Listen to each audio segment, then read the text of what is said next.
And what happened is in the church house, I think we were raising people up based on their giftings and their talents and their look and their vibe.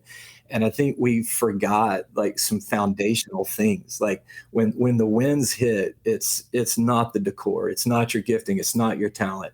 It is, do you have a foundation on cultural alignment and development?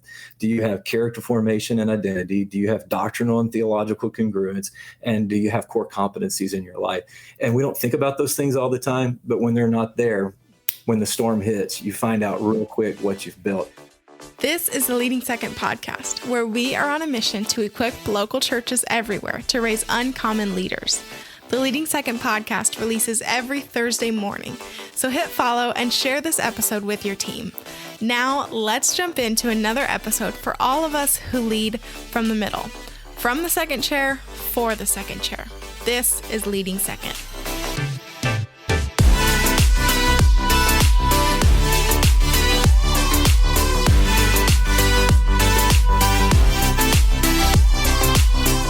Hey everyone, I'm Brandon Stewart. Welcome back to the Leading Second podcast, season 5.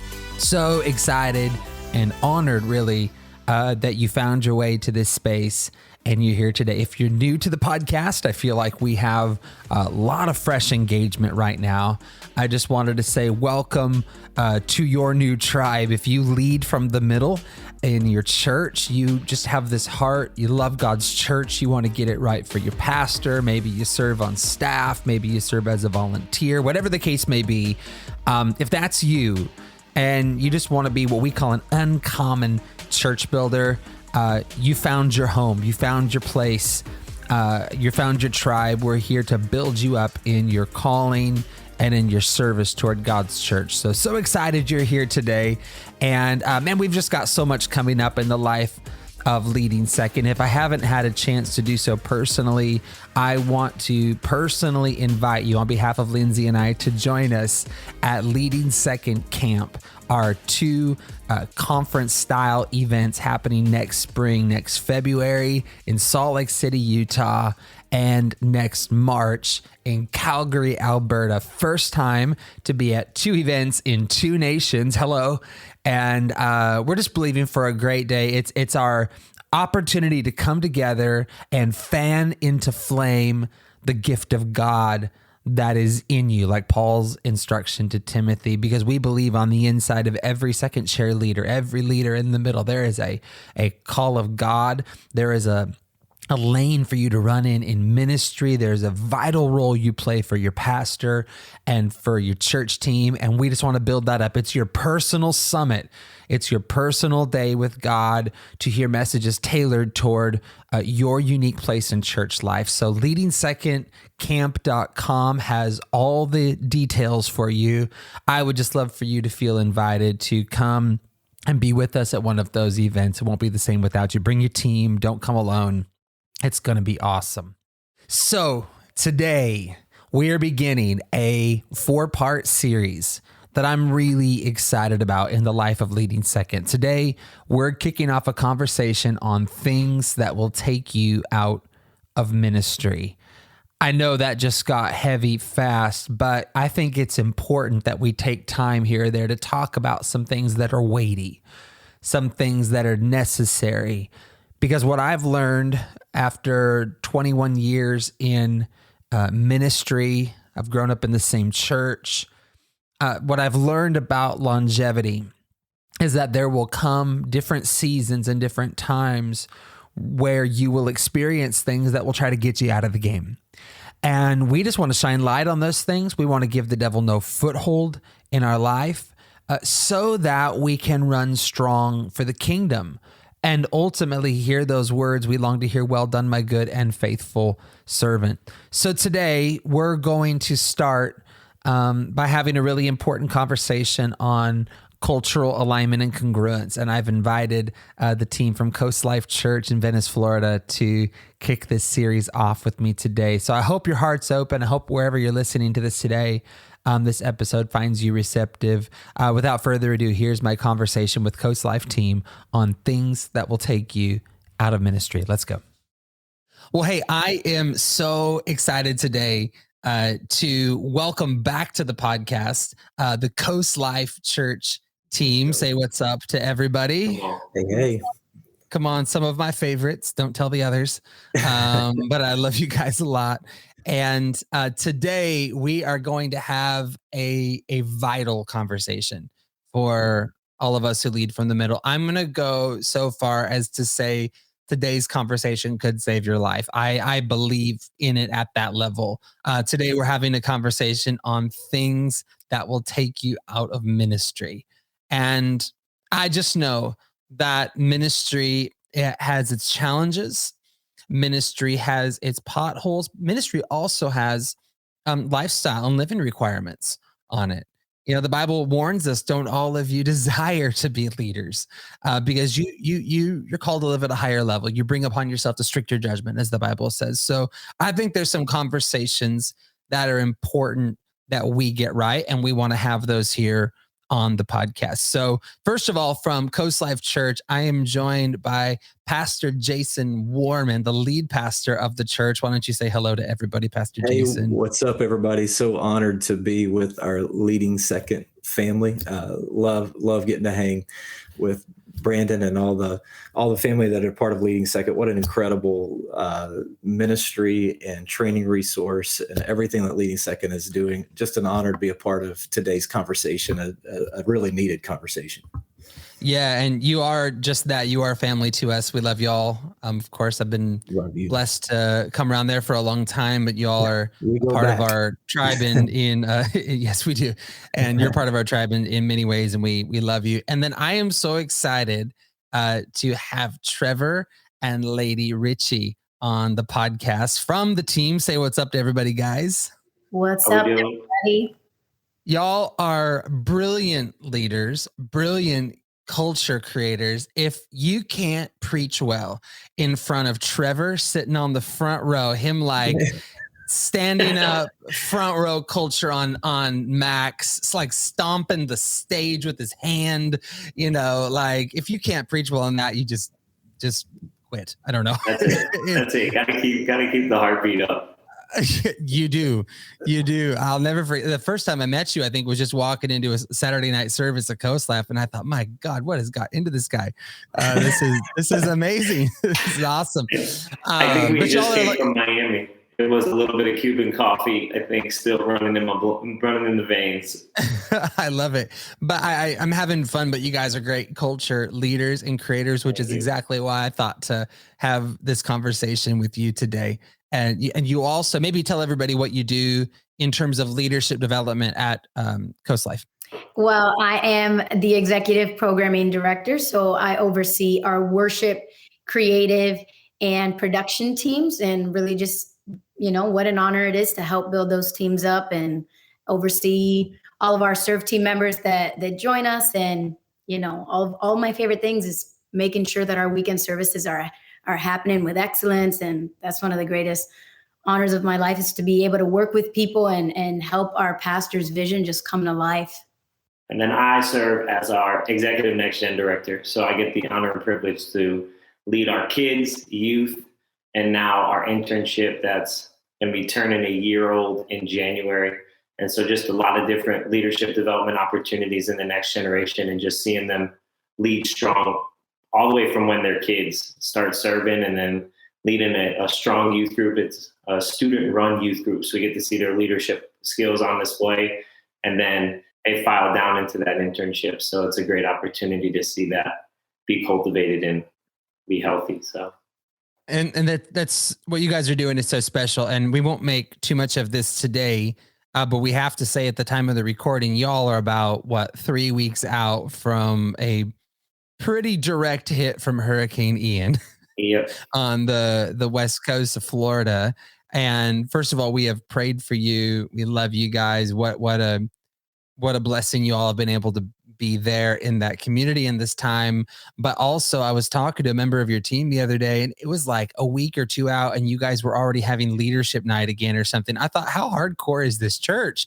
They just took a direct hit from a hurricane, and they're like, leaders are gathered. I mean, that's special, right? It is, man. It was a hard hit on our community. but I'm really proud of our church, our team, the leaders that we have. It would have been easy for it to derail the church maybe for quite a while. Our community is going to be a long time recovering from the storm, but man, our church is bouncing back in an incredible way. I'm super proud of. Obviously, you got two of our, Trevor and Laydi, two of our best and most awesome leaders right here. But I'm just proud of all of our leaders. Yeah, and I just wanted to say it because you guys are a couple weeks out from a hurricane, and yet you have made time to invest in leaders across the local church by doing this recording. So just we have power and honor internet. to you. We're here for power and internet right now. It's an amazing thing. Absolutely. In fact, we actually had another podcast scheduled with a member of your team, like the morning that the hurricane was supposed to hit. And he actually called and asked our permission to not record. And I thought, you don't need my permission to not record this right now. You need to go find shelter, my friend. Like, you don't need to feel bad about this. So anyways, y'all are hardcore for Jesus and we love it. And God's going to do a great thing in this season, I believe, through your church. So, okay. So for today's conversation, we're talking things that will take you out of ministry. And there is a big area we wanted to start with today. And that is what we're calling cultural alignment and congruence. Some big words there, but I just want you to think about it for a minute. Cultural alignment and congruence. To give credit where credit is due, some of these topics and thoughts are borrowed from the Leadership Essentials research from Team Church. If you're not a part of the Team Church conference, Leading Second is a part of the greater Team Church tribe. And there's this brilliant resource that Team Church has developed called Leadership Essentials. You ought to go to theteam.church and get signed up for receiving updates on the resource. It's an absolutely brilliant resource for you to use with your team. And we're borrowing some thoughts here with that today on this podcast. And one of those areas that takes leaders out, sadly, all the time in ministry is cultural alignment. And Pastor Jason, I'm going to go to you first. Why does this matter? Like, talk to us as a pastor. Why does this matter to leaders? I go back to there's an old cliche around leadership, and it's culture eats vision for breakfast, lunch, and dinner. And it's so true, because a toxic culture will consume a healthy vision. It will absolutely just eat it up. And you can have an incredible vision. You can have the right mission. And if you don't develop the right culture, then it has a way of sabotaging. The Bible verse I go to is David, when he was wanting to transport the Ark of the Covenant to Jerusalem. The absolute right heart. Everything about it was right. Like, he wanted the presence of God in Jerusalem. He wanted the blessing and the protection and the favor that came from having the Ark of God in Jerusalem. There was nothing wrong with his mission and his vision. But if we're all church leaders, we've heard this story. David begins to transport the ark the way the Philistines transported the ark, which was on a cart. They get to a place where they have a bump in the road, and a leader gets hurt. Somebody who was just trying to serve gets hurt. And that's such a hard day in leadership, when good intentions are causing people to get hurt. And he steps back. He's angry. And the Bible says he asked an important question, and it wasn't, where should we be going and why should we be doing it? He asked, how can I bring the Ark of the Covenant home?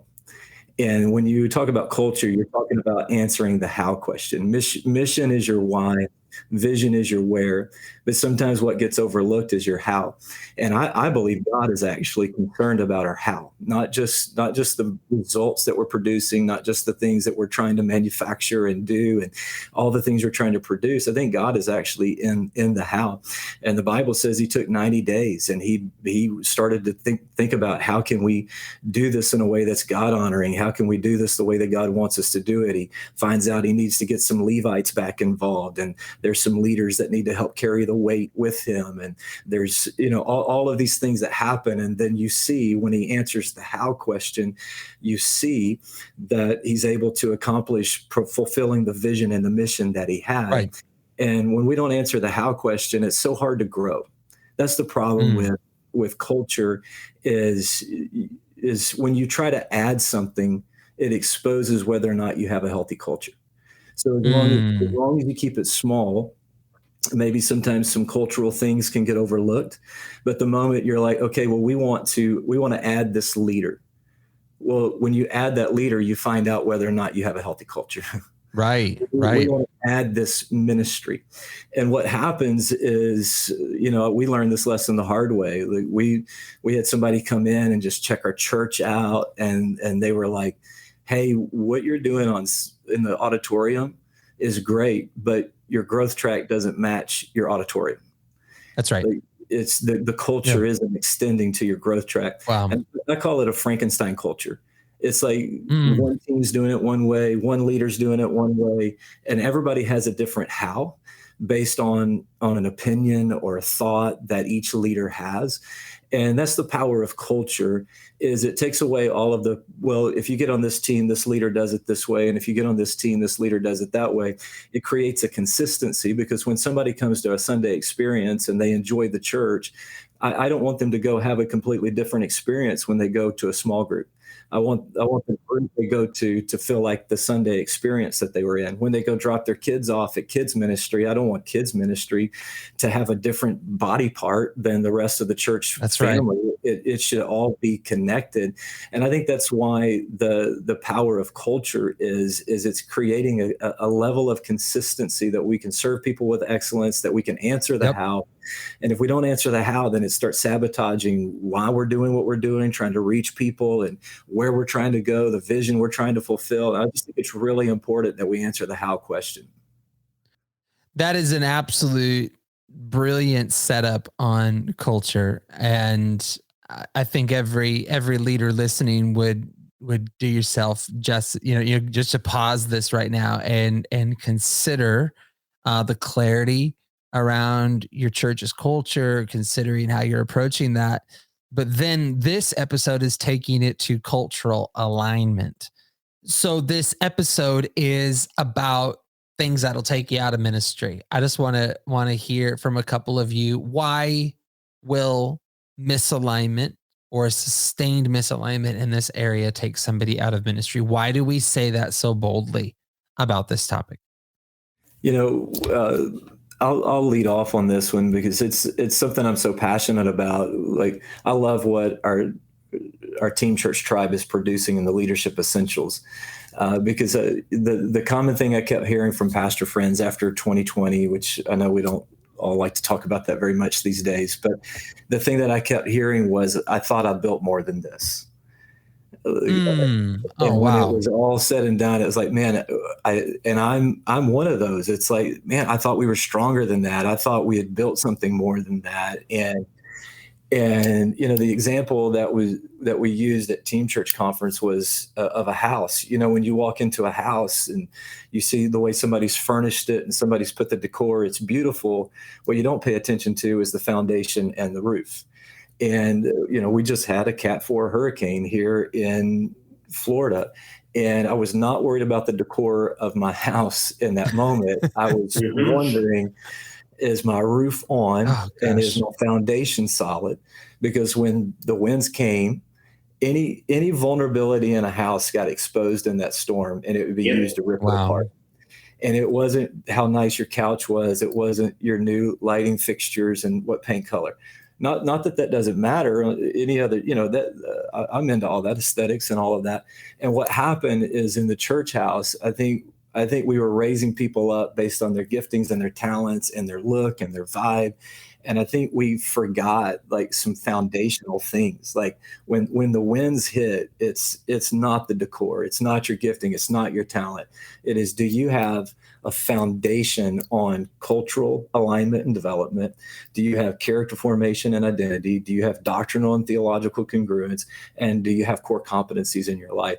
And we don't think about those things all the time, but when they're not there, when the storm hits, you find out real quick what you've built. So I think this conversation, I pray that it helps somebody, because I think as the church, we've got to build strong church houses by making sure the foundation is solid and the roof is all tight. Beautiful. You are going to have sermon illustrations for years off of this. It's like the one comedian that I walked on the moon. It's like the way to trump any comment. My church went through a Cat 4 hurricane. Let me tell you a few things about leadership. I love it. I'm not saying God sent the storm so I would have sermon illustrations. I'm saying God works all things together for good. There we go. That's good theology. So I'm going to now go to the second chair. I'm going to go to Trevor and Laydi because I want to hear from you. Okay. CoastLife, I would say, has a distinct culture and has a culture that you can communicate. You're able to tell people this is how we do things here. And this is who we are. So how have you seen it affect a leader when they are misaligned with culture? How have you seen that affect them? That's a great question, Brandon. First of all, I'm so grateful for pastors who are really clear on the vision of the house. That makes it really easy for not only leaders under them, but for our whole church to know this is who we are. This is why we do things. This is how we do things. Because culture is really, it's the language of our community here at our church. It's the language, like culture is language. And so in everything that we're doing, in essence, we're speaking to people. We're talking to people. And that doesn't just mean in the physical act of talking. It means with even what we put on the back of a seat on a weekend matters. That's right. And, I love that our pastors not only care about finding leaders, they care about teaching leaders how to be leaders. Yeah. And something that Pastor Jason has always shared with us is like, you can kind of tell when people are misaligned when they're using these voices, right? The voice of excuse, the voice of complaining, and the voice of opinion. And so how do you know if you're kind of misaligning? You kind of have to ask yourselves, have my preferences become greater than the priority of the house? In the last 2-3 years now, our church has been hit with 2 crises. We had coronavirus, which we do not mention. And, we just got hit with a Category 4 hurricane that has devastated not only our area, but so many of the lives of the people of our church that we are helping resource. And anyone can walk through a season of health and coast and blend into the culture. But when the pressure is on and when we're stressed out, what's in our heart is going to come out. Like we just had another crisis here in Florida, but the strength of the overall culture of our church and our church leaders determined that, hey, we're in a healthy season. You just mentioned it. You said we're 3 weeks out and you guys are already having leadership nights. And, we just saw we're back to our regular program schedule on Sundays. Why? Because we understand that the church matters, especially the local church. And I think if you can say to yourself, if I'm truly aligned, then when a crisis hits, my culture isn't going to skip a beat. We're actually going to come together and overcome whatever the crisis is without making it about us or our opinions. We're going to say, okay, this is the vision of our church. We're still going to meet needs. We're going to tell people about Jesus. So that's right. And when you're out of alignment, all that feels like a weight. Every moment you just mentioned feels like a grind. When you're out of alignment and the church opens up 2 weeks after you were open that Sunday, which, by the way, I just love that we have a hurricane in their mix as in our example today. It's like the most extreme example we could possibly offer for people. It's great. We're just eliminating excuses all over the podcast here today. But, when you do that and you get the language of excuses or you get the language of preferences, you just said it brilliantly when we put our preferences over the priorities of the house. I just that is a rub and that is a grind that is very real and very detrimental to someone's leadership health. When you are living under, I think sustained misalignment is one of the most damaging things we live under as leaders. Trevor, let me ask you this. How would a leader who's listening to this today know if they're aligned with the culture of their church or not? Like, how would they tell? So I think starting with keeping the main thing. So if you look at what our purpose is as a church, it's to bring people to Jesus. It's to bring the lost home. And you'll know if you are misaligned, if you are functioning on an island. And so when you look at the church, you want to establish it as something that's, the United States of America. It's connected, it's together.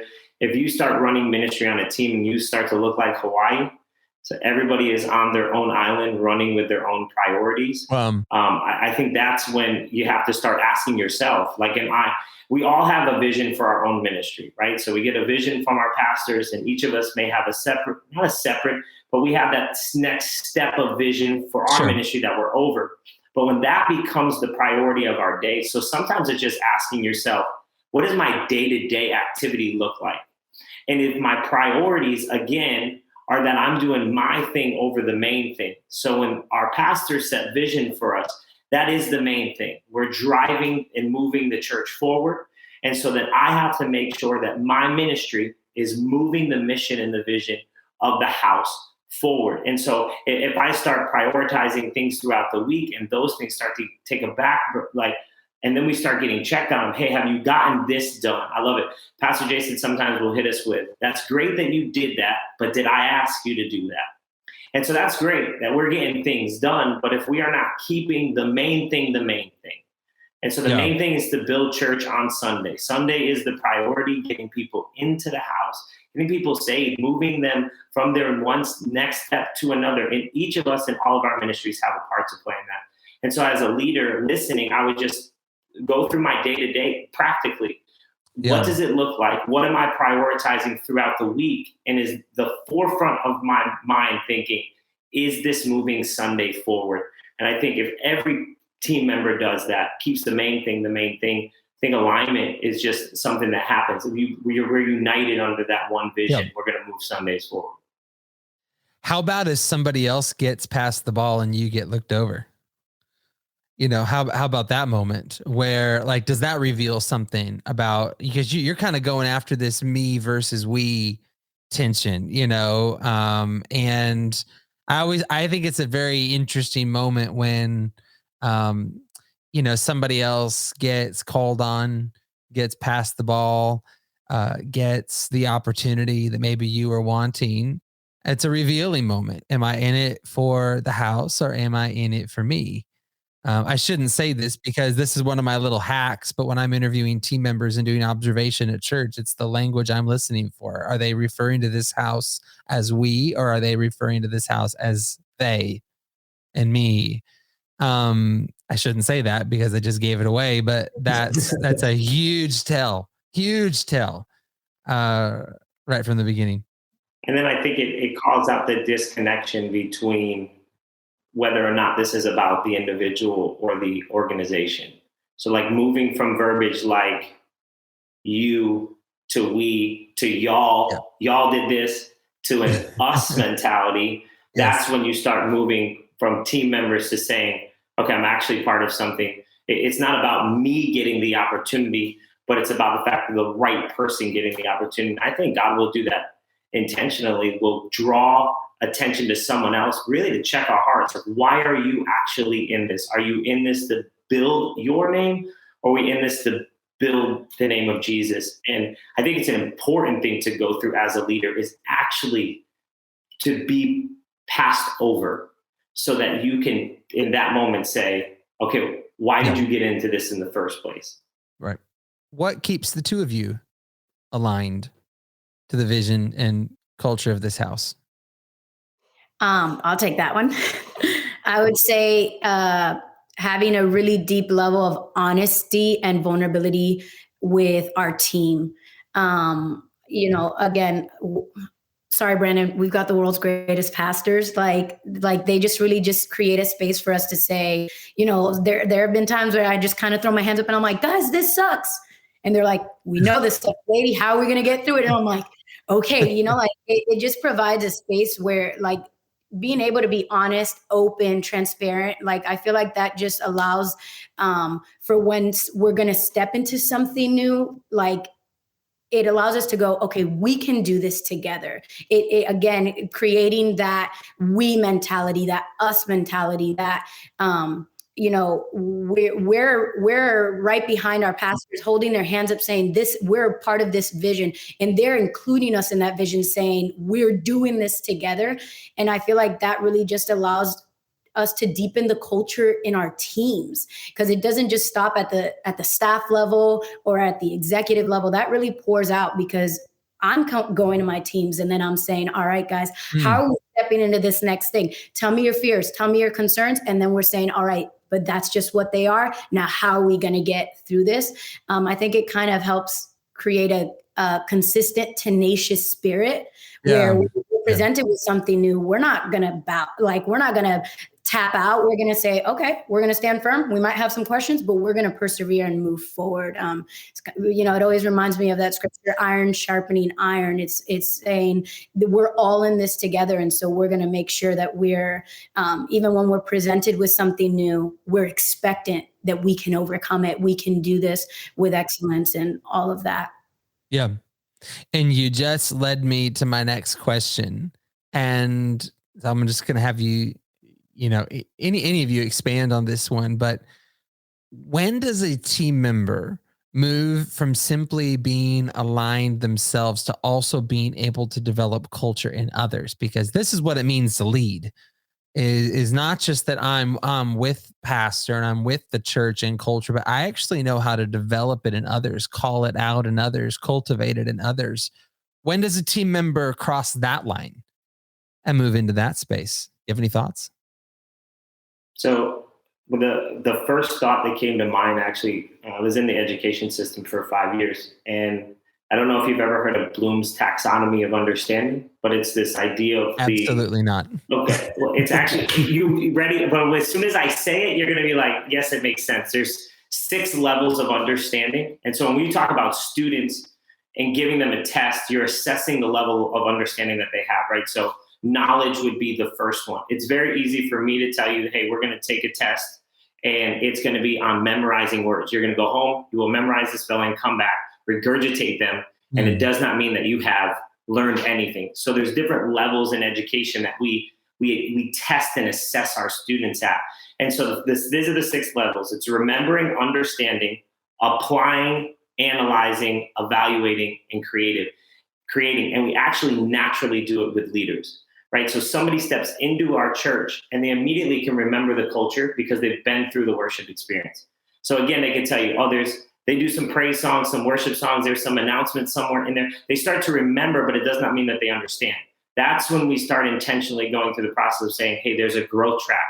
There's a leadership track. There's these team nights. So now you're going from understanding to saying, well, now I can do it myself. I understand the why.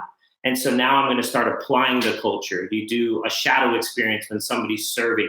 Now they're starting to put it into action. It does not mean that they're ready to coach yet. So then we start strategically putting in the evaluation on the back end of things. So you're evaluating a service. You're evaluating a worship experience. You start swatting things. This is when they start to be able to analyze, is the culture that I just experienced, is it a strength, weakness? Are there opportunities? Are there threats? And what you're doing is training the team member to see what you see. Then they start evaluating the spaces they're walking into.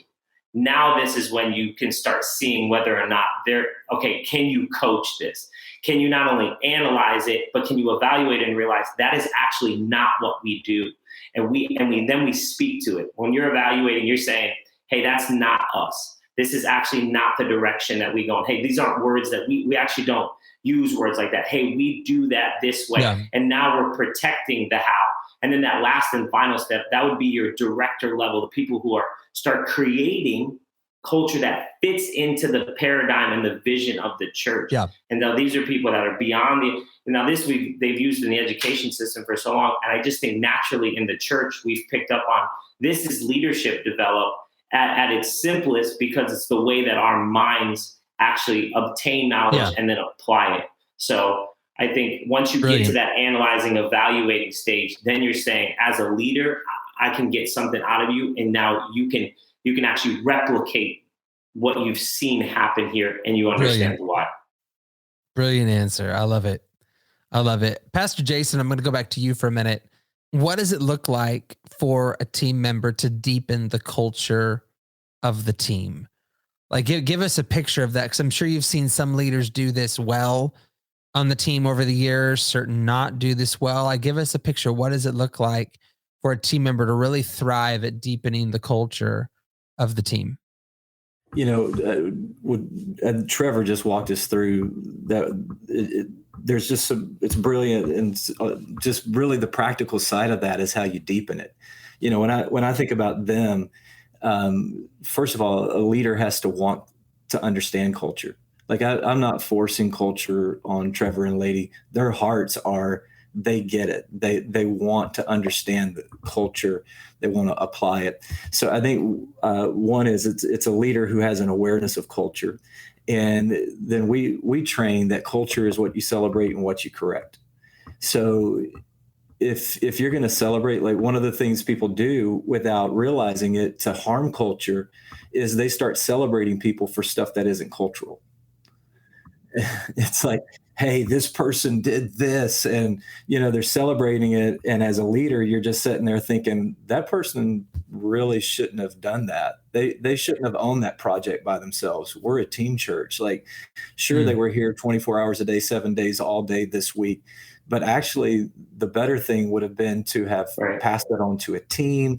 And I've sat there and watched people celebrate, and it's like, okay, well, we got to celebrate the right things. Like we're going to celebrate what is culturally unique to us. Like, hey, this person built a team, and this team handled this project. Okay, you just deepened our culture. You didn't harm our culture.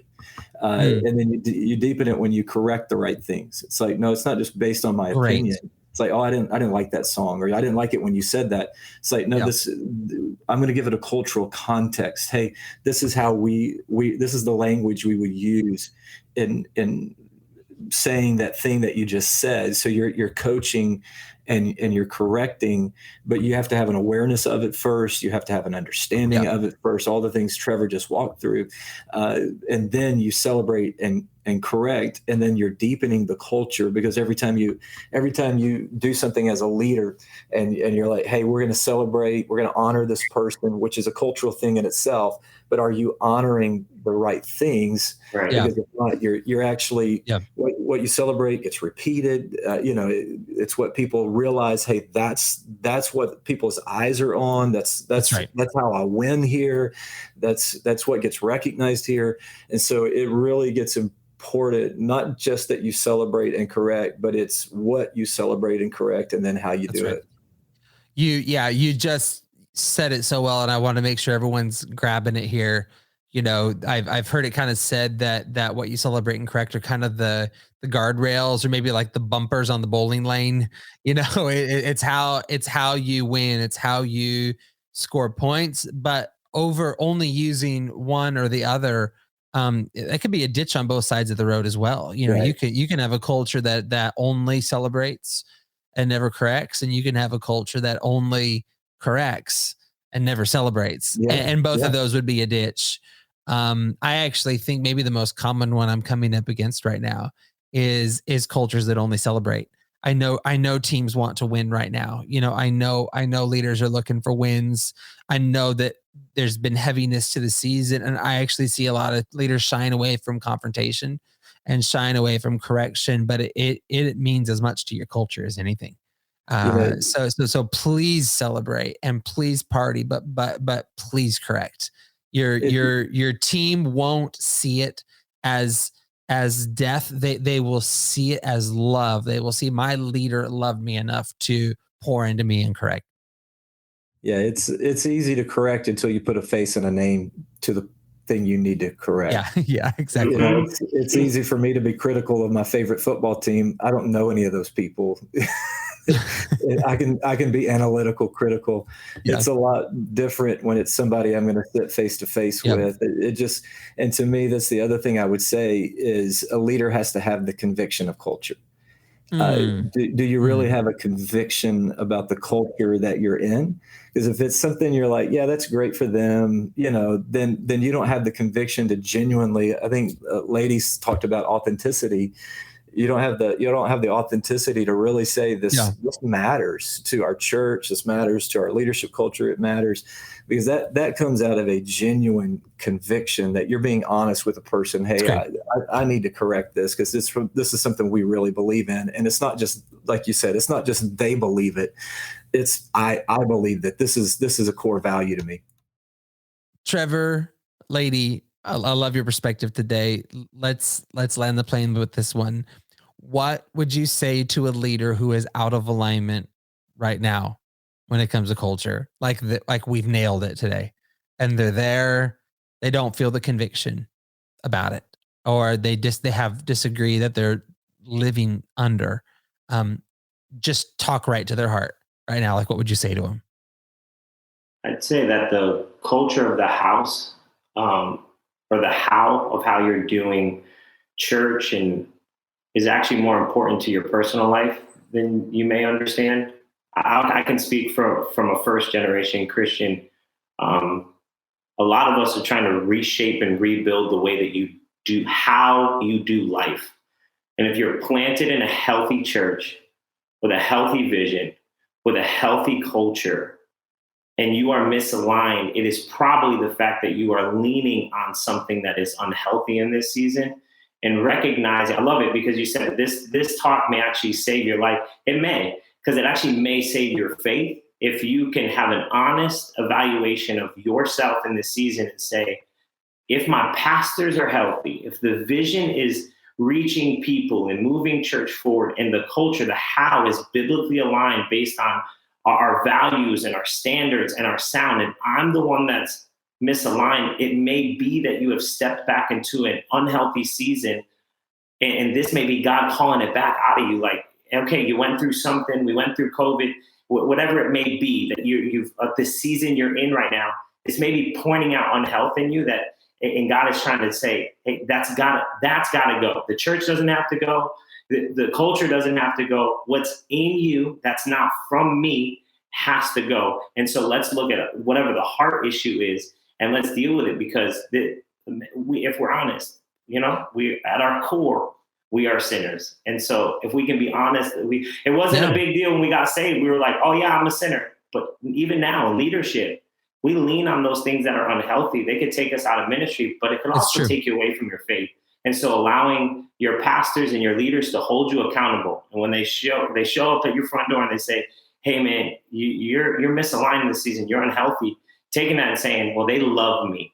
They've been there for me in my healthiest seasons. So they must be calling something out of me, and trusting that in that season. And I think that it could, it's wild, but it could save your life. It could save your faith. You kind of have to ask yourself, have I allowed the leaders in my life to speak into who I am? Have I humbled myself enough to admit that I am not perfect, that I make a lot of mistakes? And have I given them really an avenue to say, hey, this is what I'm seeing in your life? The question says it, what would you say? I would say something. If I start feeling something in my heart that doesn't feel like it's right, that doesn't align with the vision of the house, doesn't align with God's word, I go to my leader and I say, this is what I'm feeling and I don't understand it. I'm fortunate enough to have leaders who care about me and say, all right, let's talk this out. But what I realized is that when we do speak about it, like if it's us, if we feel like if we're not aligned with what's happening in our church, when we speak about it, what it does is it gives us the opportunity to realign with the culture. Like Trevor mentioned, like church is a family. We care about each other. Your leaders care about you. Like as leaders, I care about my team, because what happens is misalignment will just grow. If we don't talk about it, it's just going to grow. Yep. And, we're gonna play the long game with people. We're just not going to play it in silence. Yeah. The devil have a foothold in any way. And so I would just say, if you feel like something's off, you should go talk to a leader and say, something feels a little weird. And I don't, like they're not going to shut you out. They're going to love you through it. They're going to be firm, but I believe they're also going to be tender. And I think that that's so important. If somebody does come to you and they're like, hey, what's going on? What's going on here with my culture? I feel like something's off. And so that's very good. That is pure wisdom. We're going to leave it right there today. That is pure wisdom, because I'm just thinking back as you're talking through my own leadership journey. I've never had one problem with someone that came to me and said, I feel off, something's off, I'm not sure I agree. I have never one time had a problem with that. I've only had a problem when someone refused to lay something down or created issues in others, more importantly, because of it. So that let's get some light on this stuff, leaders. And Laydi, that is brilliant wisdom today. I recognize as we close, we're talking about a subject that's important, things that'll take you out of ministry. If you're walking through something tough right now in your ministry, at your church, and you just need some wisdom, will you reach out to us on Instagram? Will you reach out to us through the website? We will take time to respond, to walk with you, because it matters to us. What you're facing matters to us. We want to see you in the game, healthy, thriving for a really long time in ministry. So thank you guys so much. We had a fun conversation today. Glad you guys were here with us. Thank you so much.